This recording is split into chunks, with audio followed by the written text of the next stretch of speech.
अस्सलाम वालेकुम क्लास। चलें, अब आप लोगों को मैं आज नया टॉपिक करवा रहा हूँ, राइट एंगल ट्रायंगल। नया टॉपिक तो नहीं है, वैसे बचपन से सीखते आ रहे हैं। ट्रायंगल की टाइप्स जब मैंने आपको पढ़ाई थी कि ट्रायंगल के हम तीन टाइप्स कहते हैं विद रिस्पेक्ट टू एंगल, और तीन टाइप्स कहते हैं विद रिस्पेक्ट टू साइड्स। तो विद रिस्पेक्ट टू साइड्स में तो आपके पास एक आता है इक्विलेटरल, दूसरा आपके पास आइसोसेलस और तीसरा स्केलिन। और जो विद रिस्पेक्ट टू एंगल की बात कर रहे हैं, एक आता है ऑब्ट्यूज एंगल ट्राइंगल, दूसरा आपके पास आता है एक्यूट एंगल ट्राइंगल, और तीसरा आता है राइट एंगल ट्राइंगल। ये वो राइट एंगल ट्राइंगल है, it is a type of triangle. इसमें एक एंगल हमेशा 90 डिग्री का होता है। यानी कि अगर आपके इस तरीके से कोई ट्राइंगल ड्रॉ करूं तो एक एंगल उसका 90 डिग्री के बराबर हमेशा आएगा, दिस एंगल, क्योंकि ये 90 डिग्री है। और इसकी पहचान, इस ट्राइंगल की पहचान आपकी 90 डिग्री ही है बेसिक। तो जो भी एंगल, कोई भी ट्राइंगल जिसका एंगल 90 डिग्री हो, उस ट्राइंगल को आप कहते हैं राइट एंगल्ड ट्राइंगल। अब ये आपके पास राइट एंगल ट्राइंगल है, इसके नाम हमने लेबलिंग करनी है, नाम देने। लेट सपोज ये वर्टेक्स ए है, ये वर्टेक्स बी है, ये वर्टेक्स सी है। ए बी और C are three vertices of this right angle triangle. अब यहाँ पर हम कह रहे हैं कि जो मेरे पास साइड ए है, ए साइड तो नहीं, वर्टेक्स ए है, वर्टेक्स ए के अपोजिट साइड जो भी होगी उसको स्मॉल ए से रिप्रेजेंट करेंगे। अब वर्टेक्स ए के opposite side basically side B C है, तो लाइन आपकी बी सी या लाइन सेगमेंट बी सी, ये आप ए से रिप्रेजेंट कर रहे हैं। अब बार बार इस तरीके से लिखने के बजाय हम डायरेक्ट स्मॉल ए लिख देंगे। ये जो हमारे पास बी वर्टेक्स है, इसके अपोजिट वाली साइड ए सी है, इसको हम स्मॉल बी से रिप्रेजेंट करेंगे। जो भी वर्टेक्स है उसको आप यहाँ पर उसी वर्टेक्स के, अगर वर्टेक्स कैपिटल लेटर है तो उसी वर्टेक्स के अपोजिट साइड को स्मॉल लेटर या स्मॉल अल्फाबेट से रिप्रेजेंट करेंगे। और सिमिलरली सी के अपोजिट साइड स्मॉल सी से रिप्रेजेंट होगी, जो कि आपके पास ए बी है। ये कोई भी आपके राइट एंगल ट्राइंगल होगा, आपने इस तरीके से लेबलिंग करनी है। अब इनके कुछ नाम भी हैं। इनके जो नाम हैं वो ये हैं कि आप जो भी 90 डिग्री के अपोजिट साइड होगी, 90 डिग्री के अपोजिट साइड कौन सी साइड है, ये वाली, इसको आप कहेंगे हाइपोटेनस। तो हाइपोटेनस आपके पास, अब इसके प्रोनाउंसिएशन में हाइपोटेनस करता हूँ, वैसे एक्चुअली ये नहीं होती, लेकिन इसलिए करता हूँ ताकि आपको ये स्पेलिंग करना आसान हो। और अब आदत हो गई है, मेरे जुबान से यही अल्फाज निकलते हैं, हाइपोटेनस। नेक्स्ट आपका जो भी एंगल आपको गिवन एंगल है, लेट सपोज ये एंगल आपको गिवन है थीटा, जो भी गिवन एंगल है उसके अपोजिट साइड कहलाती है परपेंडिकुलर। तो परपेंडिकुलर आपके पास यहाँ पर ए साइड है। परपेंडिकुलर को मालूम करने का तरीका क्या है, गिवन एंगल के अपोजिट साइड को हम कहते हैं परपेंडिकुलर, और जो रिमेनिंग साइड है ये आपकी कहलाएगी बेस। लेकिन हम इसका मतलब ये नहीं ऐसे ही बोलने के रिमेनिंग साइड, इसका मतलब ये है कि 90 डिग्री और गिवन एंगल के दरमियान जो साइड होती है उसे हम बेस कहते हैं।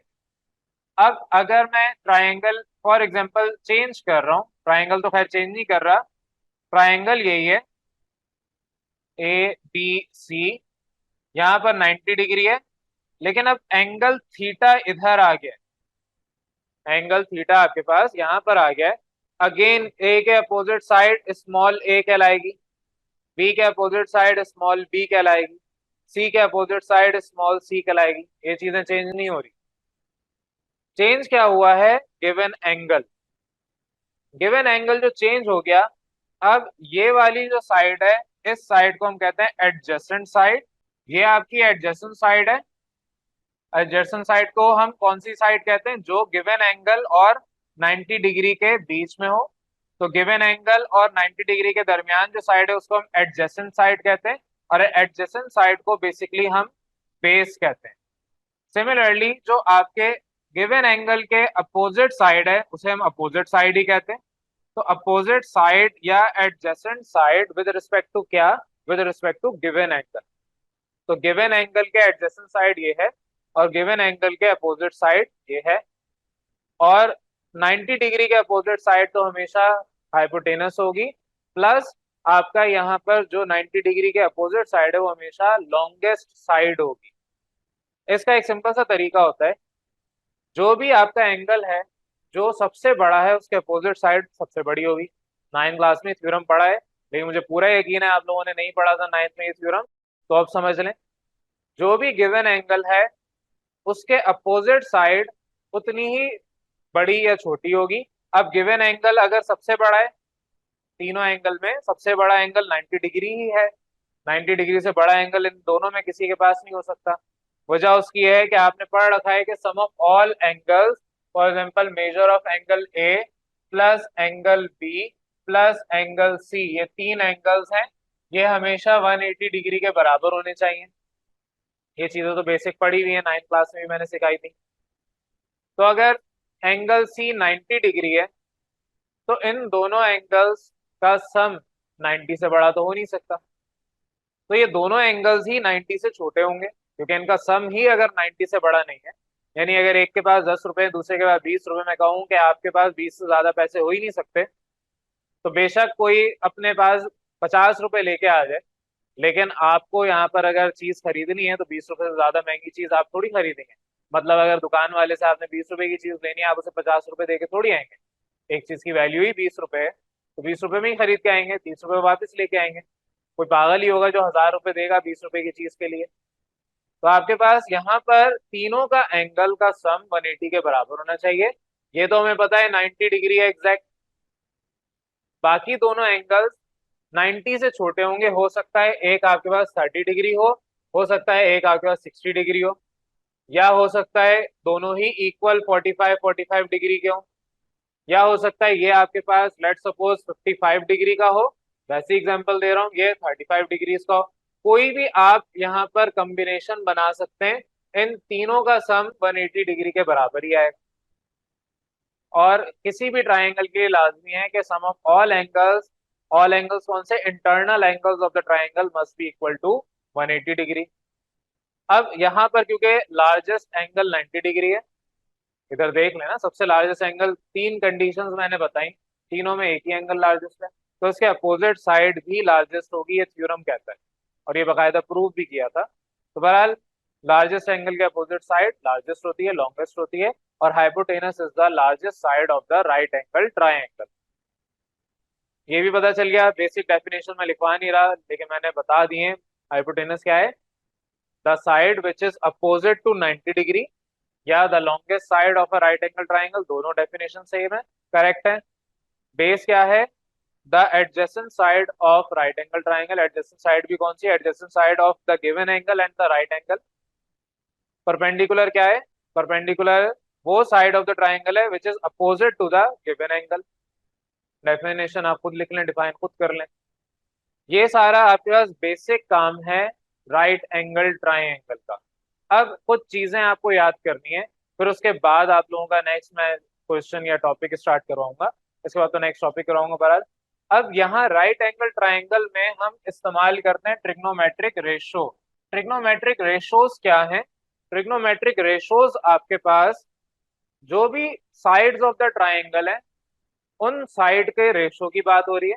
ट्रिग्नोमेट्रिक का मतलब ट्राइंगल है, रेशोस का मतलब या तो एंगल का रेशो होगा या साइड्स का रेशो होगा, क्योंकि ट्राइंगल में दो ही चीजें होती हैं, या तो एंगल या साइड। तो यहाँ पर जो साइड्स ऑफ द ट्राइंगल है उनका रेशो हम निकालते हैं, उसे हम ट्रिग्नोमेट्रिक रेशो कहते हैं। There are total 6 trigonometric ratios. एक हम कहते हैं साइन। अब साइन ऑफ गिवन एंगल की बात हो रही है। साइन ऑफ गिवन एंगल, मैं इस डायग्राम की अभी बात नहीं कर रहा, इधर क्रॉस लगा रहा हूँ, ये वाली डायग्राम की बात नहीं हो रही है, सिर्फ समझाया है कि आपका एंगल कहीं पे भी हो, बेस और परपेंडिकुलर उस लिहाज से हम देखते हैं। ये नहीं कि हमारे पास जिस तरीके से सीढ़ियां हैं तो फर्श बेस कहलाता है और जो दीवार हाइट जिसमें होती है उसको हम परपेंडिकुलर कहते हैं, ऐसा नहीं होता। आपके पास जो भी गिवन एंगल है जहां से देख रहे हैं उसके अपोजिट साइड हमेशा परपेंडिकुलर होगी, 90 डिग्री के अपोजिट साइड हमेशा हाइपोटेनस होगी, और गिवन एंगल और 90 डिग्री के एडजेसेंट साइड यानी कि उनके दरमियान वाली साइड हमेशा बेस होगी। अब चाहे एंगल यहाँ गिवन हो या एंगल यहाँ गिवन हो, आपको आइडेंटिफाई करना आना चाहिए कौन सा बेस है कौन सा परपेंडिकुलर है। आइडेंटिफाई करना आ गया तो जो गिवन एंगल होगा लेट सपोज थीटा, उसके रिस्पेक्टिवली साइन थीटा बराबर होता है परपेंडिकुलर अपॉन हाइपोटेनस। सिमिलरली आपके दूसरा ट्रिग्नोमेट्रिक रेशियो है कोसाइन थीटा, इसको शॉर्ट में हम कॉस थीटा लिखते हैं। थीटा क्या है? Angle, given angle. और कोसाइन को हम शॉर्ट में कॉस लिखते हैं। ये बराबर होता है बेस अपॉन हाइपोटेनस। तो बेस अपॉन हाइपोटेनस आपके पास ये वैल्यू है। सिमिलरली आपके पास नेक्स्ट आता है tangent, tangent of the given angle, तो इसको शॉर्ट में टेन लिखते हैं। टेन थीटा बराबर होता है परपेंडिकुलर अपॉन बेस। ये आपके पास बेसिक थ्री ट्रिग्नोमेट्रिक रेशोज हैं। इन्हीं के अपोजिट, इनके अपोजिट क्या है? फोर्थ आपके पास आता है साइन का अपोजिट। अगर करूं, साइन का अपोजिट होता है कोसाइन, कोसाइन तो है नहीं, कोसेक, को सेकेंड इसको कहते हैं।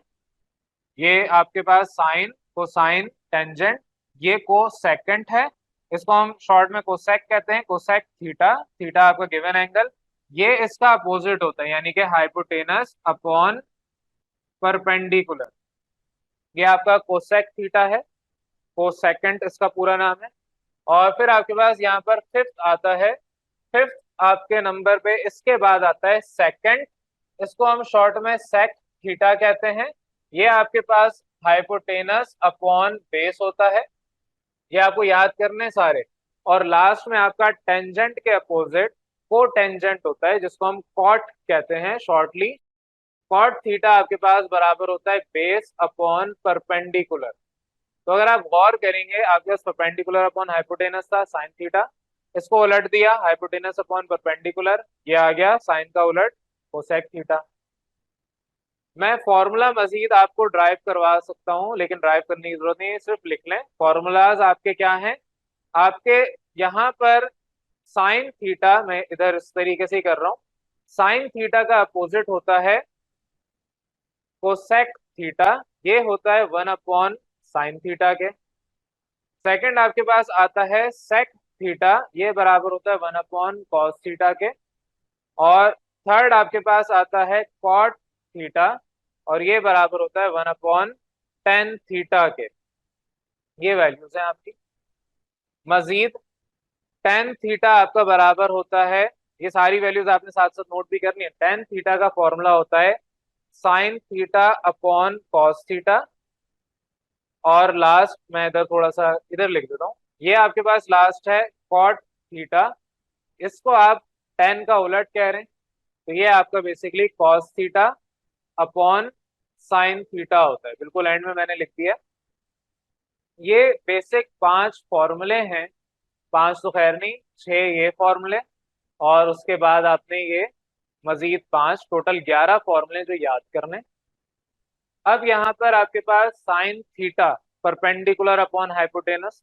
अब इसके लिए बहुत सारे लोगों ने याद करने के लिए बहुत सारे जुमले लिखे हुए हैं, बहुत ज्यादा आपको कंसाइज करवाया हुआ है, वो जुमला भी हम याद कर लेते हैं, क्योंकि शुरू शुरू में आपको ये वैल्यूज ऐसे तक याद नहीं होंगी। शुरू शुरू में मसला होता है, अक्सर बच्चों को ये याद करते वक्त भूल जाते हैं। ज़ाहिर है पढ़ने के तरीके पे तो मेजोरिटी को अमल करना आता नहीं है। पढ़ने का तरीका पांच स्टेप जो बताए हैं, सबसे पहले सीखा जाता है, फिर उसको याद किया जाता है जो सीखा है। याद करने का भी पूरा एक प्रोसेस है कि आप एक जगह से रट्टा नहीं मारते, तीन चार जगहों से पढ़ के अपने नोट्स बनाते हैं, फिर उससे याद करते हैं। याद करने के बाद फिर आपको अगले दिन लाजमी रिवाइज करना है, और अगले 2 दिन के अंदर अंदर जो रिवाइज किया उसकी प्रैक्टिस करनी है। लेकिन हम कहते हैं जो आपने याद जब किया है, अगले दिन रिवाइज करना है, रिवाइज करने के फौरन बाद प्रैक्टिस करनी है। प्रैक्टिस करने के बाद फिर आपने इम्तिहान उसका देना है, टेस्ट देना है। सब कुछ बंद करके आपके ऊपर फिर लाजिम हो जाता है कि आपने टेस्ट देना है, लेकिन क्योंकि मेजोरिटी उस तरीके से नहीं पढ़ रहे, तो फिर वो भूल सकते हैं। तो एक जुमला हम यहाँ पर याद कर देते हैं, some people have, some people have curly brown hairs tail painted black. अब ये बहुत सारे वर्जन किसी ने बनाए हुए हैं, वो अलग अलग वर्जन जो जो आपने जहां से पढ़े सुने सीखे सब सही है, क्योंकि ये चीज इम्तिहान में लिख के नहीं आनी, ये चीज आपके दिमाग में चलनी है। फॉर एग्जाम्पल, अगर आपसे बोला जाए कि आपको लेट सपोज फॉर्मूला बताना है, कोई आपसे नहीं बोलेगा इस फॉर्मूले का मतलब क्या है, आपको पता होना चाहिए, दिमाग में डायरेक्ट कैलकुलेट करके बताएंगे cosec theta is the inverse of sine theta. तो जो चीजें दिमाग में कैलकुलेट करनी है उसके लिए आपको किसी को बताने की जरूरत नहीं, आपने क्या याद किया। अब अगर फॉर एग्जाम्पल कोई दूसरी जुबान बोलता है, हम उर्दू में बात करें, कोई अंग्रेज है, अंग्रेजी उसको आती है, और वो मुसलमान है, नमाज अदा कर रहा है, तो वो नियत जब बांधेगा वो तो हमारी तरह उर्दू में थोड़ी नियत बांधेगा, नमाज पढ़नी है वो अपनी जुबान में बांध लेगा, क्योंकि नियत अल्लाह और उसका मामला है, किसी को दिखाना थोड़ी उस। तो इसी तरीके से एग्जाम के पॉइंट ऑफ व्यू से अब यहाँ पर जो first letter of the alphabet है ये एक्चुअल में डिटरमाइन कर रहा है कि कौन सी वैल्यू क्या है। तो हमने इसको याद करने के लिए कह दिया सम पीपल हैव, यानी कि साइन थीटा बराबर है पीपल हैव में परपेंडिकुलर अपॉन हाइपोटेनस करली ब्राउन हेयर, यानी कि करली कॉस थीटा, ब्राउन बी आपके पास बेस है, हेयर एच आपका हाइपोटेनस है। टिल टी से स्टार्ट होता है टेंजेंट या tan theta, till painted black, painted P से स्टार्ट हो रहा है, ब्लैक बी से स्टार्ट हो रहा है, यानी परपेंडिकुलर अपॉन बेस। जुमला है, फौरन याद कर लिया। इसी तरीके से जुमले बहुत सारे बने हैं, पूरा पूरा पीरियोडिक टेबल याद करने के लिए जुमले बने हैं। 108 एलिमेंट्स हैं पीरियोडिक टेबल में, अब तक तो मेरे ख्याल से 118 या 119 हो चुके हैं, लेकिन जिनके प्रॉपर नाम है वो 108 के करीब है। एग्जैक्टली अभी भी मुझे याद नहीं कि ये नाम 108 है, 100 से ज्यादा है बहरहाल। तो बहुत सारे लोग हैं उन्होंने नाम याद किए हुए हैं और इसी तरीके से जुमले बना के याद किए हुए हैं। तो बहरहाल ये अगर जुमला याद हो गया तो आप डायरेक्ट ये तीन याद कर सकते हैं। जब ये तीनों याद हो गए तो उलट करना तो आसान होता है। साइन थीटा याद हो गया परपेंडिकुलर अपॉन हाइपोटेनस है, अब उसका उलट कोसेक थीटा है, हाइपोटेनस अपॉन परपेंडिकुलर होगा। अब जब ये मैं आपको पढ़ा रहा हूँ बोल रहा हूँ, मेरे दिमाग में वो जुमला नहीं चल रहा सम पीपल है, यानी मैं आपको बताने से पहले दिमाग में वो चला रहा हूँ। प्रैक्टिस जब आपकी हो जाएगी आप डायरेक्ट खुद ही बता सकते हैं, आपको दिमाग में ये चीजें चलाने की जरूरत नहीं। लेकिन बहरहाल कोसेक थीटा क्या है, साइन का अपोजिट। इसी तरीके से सेक थीटा क्या है, कॉस का अपोजिट, हाइपोटेनस अपॉन बेस। और लास्ट कॉट थीटा टेन का अपोजिट, टेन थीटा का, तो कॉट थीटा आपका बेस अपॉन परपेंडिकुलर। मजीद फॉर्मूले जो आपने याद करने हैं वो ये हैं कि कॉस थीटा नहीं cosec theta, cosec theta one upon sine theta है, इनवर्स है। अभी यहीं पे हमने ये बात की है इनवर्स है, तो जाहिर है उस तरीके से भी लिखा जा सकता है। सेक थीटा कॉस थीटा का इनवर्स है, कॉट थीटा टेन थीटा का इनवर्स है। टेन थीटा एक्चुअल क्या है, साइन अपॉन कॉस, क्योंकि जब आप sine theta divide by cos theta करेंगे तो ये हाइपोटेनस इस हाइपोटेनस से कैंसिल आउट हो जाएगा। और जब ये कैंसिल आउट हो जाएगा, अगर मैं सही ये समझाऊं, ये आपस में डिवाइड हो रहे हैं, जाहिर है ये आपस में कैंसिल आउट हो जाएगा। तो आपके पास टेन थीटा की वैल्यू आएगी परपेंडिकुलर अपॉन बेस, या आप इस तरीके से साइन अपॉन कॉस लेंगे जो एक्चुअल फॉर्मूला है। और फिर उसके बाद कॉट थीटा, क्योंकि टेन का अपोजिट है, cos theta upon sine theta. ये सारे फॉर्मूलाज हैं आपके ट्रिग्नोमेट्रिक फॉर्मूलाज। और ये जो छह हमने वैल्यूज लिखी हैं साइन से लेके कॉट तक, ये छह वैल्यूज कहलाती हैं ट्रिग्नोमेट्रिक रेशोज। यहां तक पहले बताएं किसी को कंफ्यूजन। चलें हम अपने इसको कंटिन्यू कर रहे हैं। आपके पास ये वाला जो ट्राइंगल था शुरू में हमने जो बनाया, इसके रिस्पेक्टिवली अगर मैं साइन थीटा की वैल्यू लिखना चाहूँ, साइन थीटा आपने लिखा परपेंडिकुलर अपॉन हाइपोटेनस होता है, जगह इतनी नहीं है मैं यहाँ कर रहा हूँ। साइन थीटा इस ट्राइंगल के मुताबिक यहाँ पर परपेंडिकुलर ए है और यहाँ पर बेस बी है। वही साइन थीटा अगर मैं डायग्राम चेंज कर दूं तो साइन थीटा की वैल्यू यहाँ पर परपेंडिकुलर, अब यहाँ पर परपेंडिकुलर बी हो जाएगा और बेस आपका ए हो जाएगा। हालांकि दोनों सेम है, फॉर्मूला आपके पास परपेंडिकुलर अपॉन हाइपोटेनस, लेकिन सिर्फ एंगल की पोजीशन चेंज होने से फॉर्मूले में वैल्यूज चेंज हो गई। अब यहाँ पर परपेंडिकुलर अपॉन हाइपोटेनस के रेशोज यहाँ डिफरेंट हो जाएंगे, जाहिर है ट्राइंगल ही डिफरेंट होगी। तो अगर मैं इस ट्राइंगल को फिक्स कर रहा हूं तो इसके लिहाज से मुझे पता है कि हाइपोटेनस क्या है, बेस क्या है, परपेंडिकुलर क्या है। तो आपके पास साइन थीटा होता है perpendicular upon hypotenuse, perpendicular upon hypotenuse, अच्छा यहाँ पे मैंने बी लिख दिया, परपेंडिकुलर अपॉन हाइपोटेनस सी है। इधर भी आपके पास यहाँ पे परपेंडिकुलर तो बी है, हाइपोटेनस सी है। मैंने बेस पता नहीं क्यों लिखवाया, लेकिन आप उसको करेक्ट कर लें। तो यहाँ पर ट्राइंगल चेंज होने पर perpendicular upon hypotenuse formula change हो गया। हाइपोटेनस तो चलें दोनों में सेम ही है, लेकिन ए और इधर बी साइड हम ले रहे हैं। तो एंगल का बहुत खास ख्याल रखना है कि एंगल आपका कहाँ है, उसके रिस्पेक्टिवली परपेंडिकुलर और बेस क्या बन रहा है। इस ट्राइंगल की बात कर रहा हूं तो आपके पास परपेंडिकुलर यहाँ है, हाइपोटेनस इधर है, बेस इधर है, सारी चीजें बता चुका हूँ। कॉस थीटा क्या होता है, बेस अपॉन हाइपोटेनस, बेस क्या है बी और हाइपोटेनस आपका सी। टेन थीटा की बात करें और टेन थीटा आपके पास यहाँ पर परपेंडिकुलर ए है अपॉन बेस बी। यहाँ तो आसान है, बेस आपका बी से ही रिप्रेजेंट हो रहा है, लेकिन अब अगर इसको चेंज करना है, इसके लिहाज से हमें निकालना है, तो इसके लिहाज से आपको अब समझ आ जाना चाहिए।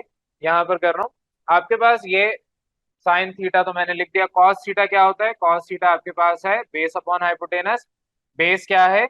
ए, हाइपोटेनस सी। सिमिलरली टेन थीटा निकालना है। टेन थीटा आपके पास बेस मतलब पहले आपका परपेंडिकुलर है, परपेंडिकुलर यहाँ पर बी है, डिवाइड बाय बेस, बेस आपका ए है। ये आपका सिंपल सा कोई भी ट्राइंगल आ जाए, राइट एंगल ट्राइंगल लाजमी है, कोई भी ट्राइंगल आ जाए राइट एंगल ट्राइंगल, उसमें आप अपने रेशोज, ट्रिग्नोमेट्रिक रेशोज ऐसे निकाल सकते हैं। ट्रिग्नोमेट्रिक रेशोज क्या है? दोबारा समझा रहा हूँ। Trigonometric ratios are the ratios of sides of right angle triangle. तो ट्रिग्नोमेट्रिक रेशोज क्या है? आपके पास टोटल 6 हैं। 6 में से बेसिक 3 है, बकिया 3 उसका उलट है। और जितने भी आपकी साइड्स ऑफ ट्राइंगल हैं, दो साइड के दरमियान के रेशो को आप कहते हैं ट्रिग्नोमेट्रिक रेशोज। तो दो साइड के दरमियान, अब दो साइड कौन सी? परपेंडिकुलर और हाइपोटेनस हो सकती है, परपेंडिकुलर और बेस हो सकती है, या बेस और हाइपोटेनस हो सकती है, या इनका उलट हो सकती है। तो आगे पास टोटल 6 पॉसिबिलिटीज निकलती हैं। उन 6 पॉसिबिलिटीज की बेसिस पे आप यहाँ पर सारे ये 6 ट्रिग्नोमेट्रिक रेशोज समझते हैं और याद करने। फॉर्मूला आपके पास जाहिर है उन्हीं से निकाला है। फॉर्मूला क्या होता है? Formula is generalise, ratios are generalised also, लेकिन रेशो में वैल्यू हम डालते हैं, फॉर्मूले में आप अपनी मर्जी से वैल्यू डालें, इसमें फंक्शंस आ जाते हैं। तो बहरहाल ये फॉर्मूले हैं जो कि आपने याद करने, टोटल 5 अभी याद करने। फिर उसके बाद जैसे जैसे आगे बढ़ेंगे और फॉर्मूलाज याद करेंगे, कुछ ड्राइव कर लेंगे फिर याद कर लेंगे, वरना कुछ ड्राइव किए बगैर ही हम याद कर लेंगे। बहरहाल ये आपके पास पूरा सिस्टम था फॉर राइट एंगल ट्राइंगल। और ये थोरेटिकल पोर्शन जितना भी मैंने करवाया है, जिसको आप ट्रिग्नोमेट्रिक रेशोज कह लें, तो मेन टॉपिक आज हमारा था trigonometric ratios of right angle triangle. अब इसके बाद मैंने आपको क्वाड्रेंट सिस्टम समझाने लास्ट क्लास में बताया था, अभी आधा क्वाड्रेंट सिस्टम पढ़ा है। फिर हम राइट एंगल ट्राइंगल को समझ रहे थे। अब इसके बाद हम वापस अपने क्वाड्रेंट सिस्टम पे आएंगे। तो पहले ये टॉपिक हमें समझना था, अब इसके बाद नेक्स्ट टॉपिक हमारा है क्वाड्रेंट सिस्टम। यहां तक किसी हुई कंफ्यूजन?